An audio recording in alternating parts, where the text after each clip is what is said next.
What is the prevalence of disability? The disability prevalence rate tells us the percent of the population with disabilities. The first step in calculating the prevalence rate is to identify who has disabilities. But identifying those with and without disabilities is not always straightforward. This is because not all disabilities are visible. In addition, disability and functioning exist along a continuum, and people can have various levels of difficulties when doing different kinds of activities.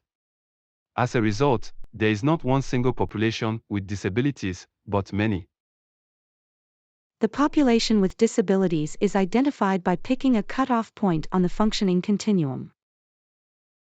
There are many possibilities, and it is important to have a clear reason for collecting the data so the best cutoff point for that purpose is chosen. Take walking, for example. Some people cannot walk at all. Others can walk on flat roads and paths, but only for short distances.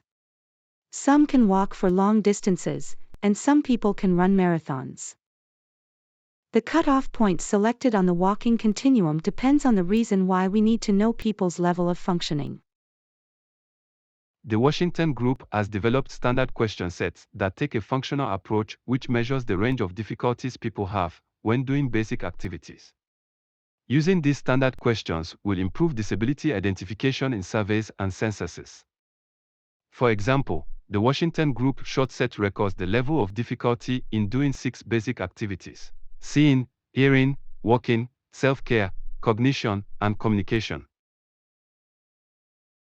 The question sets are created to be internationally comparable. In international tests of these questions, we find that people with the same functional limitations tend to answer the same way, regardless of where they live.